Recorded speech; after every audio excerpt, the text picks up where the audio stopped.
Hey there, welcome back to Marketing Matchmaker. If you've been following me for any period of time, you know that Marketing Matchmaker always drops on Wednesday morning.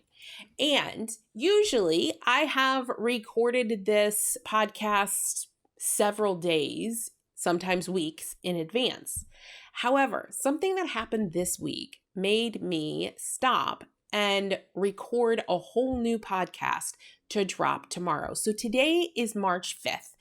And if you were like pretty much everyone else in the business world, you probably woke up this morning and found yourself staring at that error message on Facebook and Instagram, or really just not being able to log in.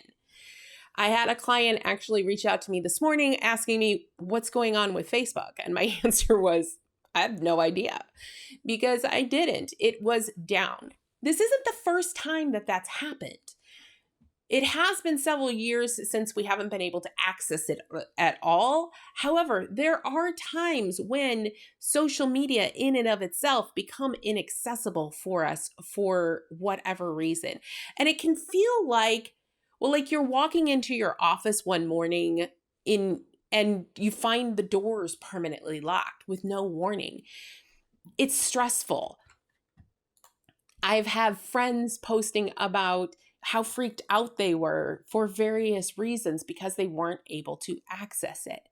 So I wanted to focus today's episode on this topic because it really did get me thinking about talking to you about what we do when our main lines of communication with our audience vanish into thin air, and what we should do instead of relying on social media. So we're going to peel back the layers on why putting all of our digital eggs into the social media basket can be risky. We're going to talk about the importance of really how we can spread our presence across different platforms, and also really creating a process that ensures that no outage, no algorithm tweak, no update or policy change or just something we inadvertently said could disconnect us from our audience. So let's just dive right in, because today's episode is going to be pretty short and to the point, and also pretty nitty-gritty. When we look at putting all of our marketing age into a social media platform, whether that's Facebook or Instagram, LinkedIn, YouTube, whatever the platform might be, it's almost like walking a tightrope without a safety net. Not very often, but sometimes there are temporary outages or updates to the platform that don't allow us to do the things we're doing. I know the last time that Facebook went down, I had a client that was in the middle of a launch, dead set middle of a launch, and she ran her launches through her Facebook group. Facebook was down. So what now?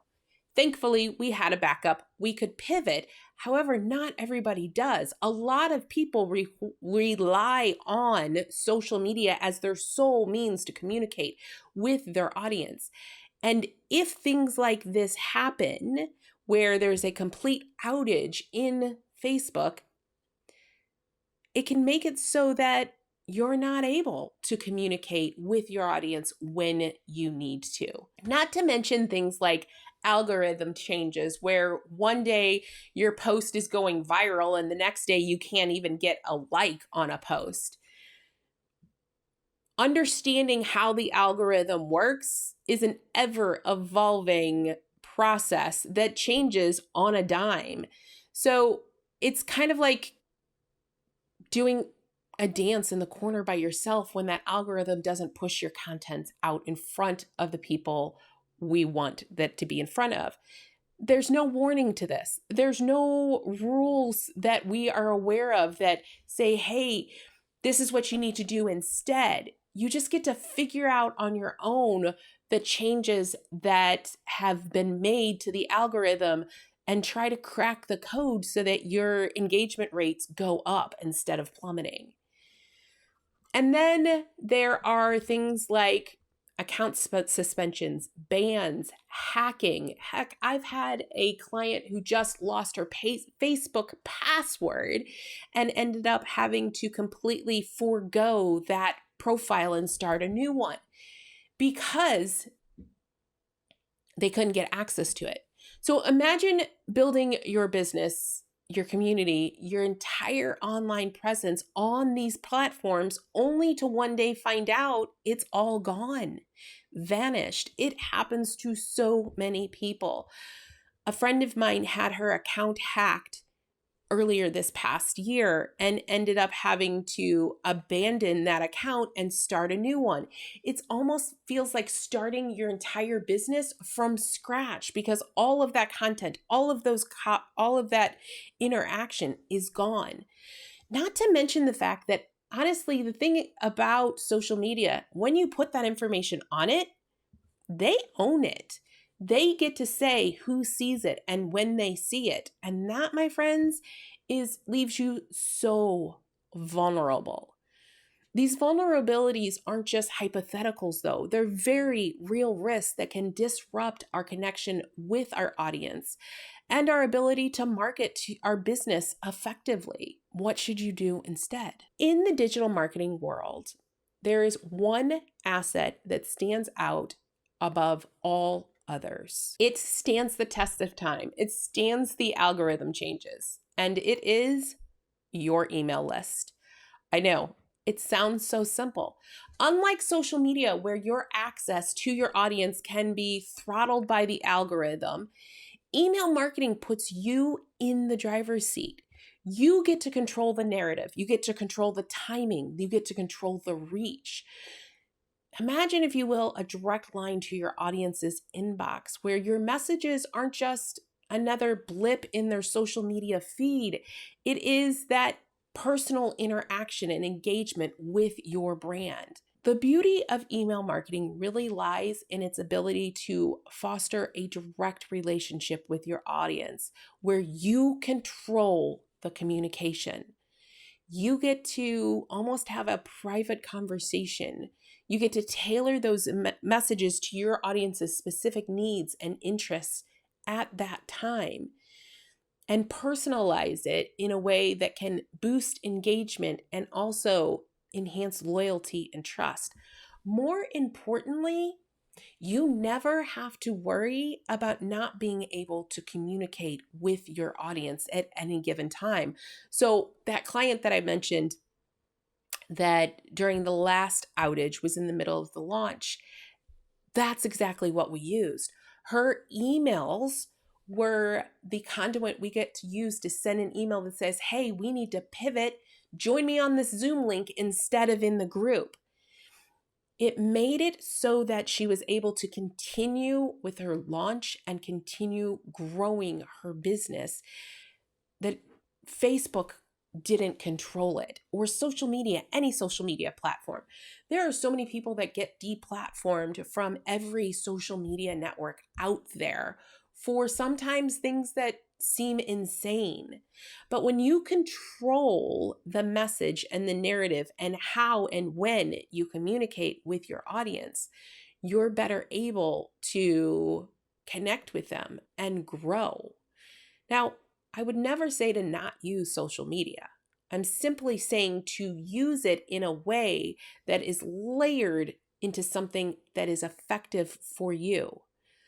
So you're able to send out things like blog posts and podcasts and video that allows you to connect with your audience, showcase your expertise, establish your business as authority, all within something that you control and not social media. So when you're looking at creating this email marketing list, we're really looking for you to build something that attracts your ideal clients into your world. So when you start building your email list, the easiest thing to do is start with a lead magnet. a free guide, a webinar, a quiz, a checklist, something that's going to encourage your audience, whether they're on social media or they find you on your website, to engage with you one step further. It really does help you to create that interaction with people who actually want what it is that you have to sell. Most of the time, because email lists are permission marketing, it means that people have given you permission to send them things, which means that they wanted to connect with you.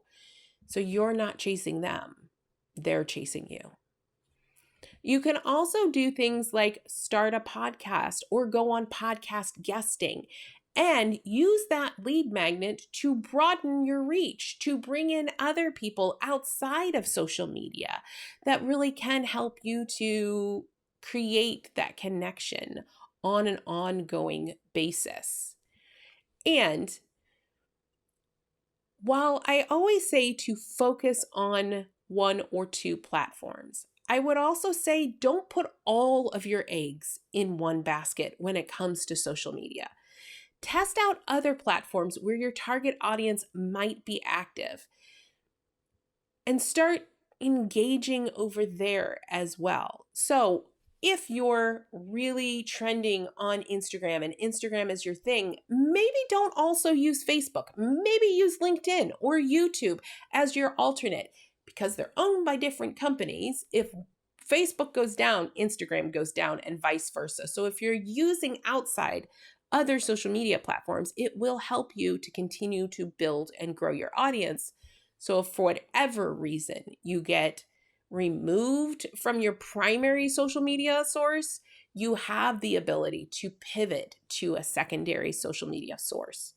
Social media can be a fabulous tool if done right, and if you are doing it in a way that brings your audience into your world by building an email list that allows you to create that connections.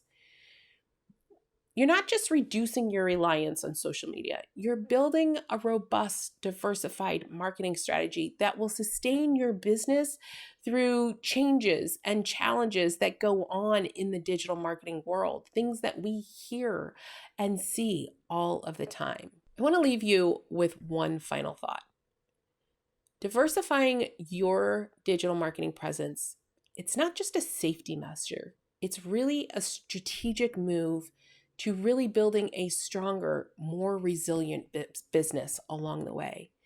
It's about really ensuring that you're not just a temporary sensation on social media, but you're a lasting presence in your industry. By connecting across different marketing channels, you're not only protecting your business from the unpredictability of one particular social media platform, you're also unlocking new opportunities to connect with your audience in meaningful ways, which is what we want to do when it comes to our marketing. Taking the first step doesn't have to be overwhelming. So start small. Maybe that means setting up an email newsletter this week, brainstorming topics for your first blog post, or even sketching out ideas for some kind of lead magnet. Each action you take is a step towards a more secure and vibrant digital marketing world for your business. So, what steps are you going to take this week? Each action you take is a step towards a more secure and vibrant digital marketing ecosystem for your business, which is going to ultimately create a lasting, strong foundation when it comes to growing your business, increasing your revenue, and scaling your impact. I hope today's episode has inspired you to think beyond the likes and shares and follows and really to start building a digital presence that truly creates depth and breadth in your business. If you're ready for some help to do this, head over to yourmarketingmatchmaker.com and let's schedule a strategy session. Let's figure out how to get you to be seen. Thank you for listening to the Marketing Matchmaker podcast. If you enjoyed this episode, I would love to hear your feedback.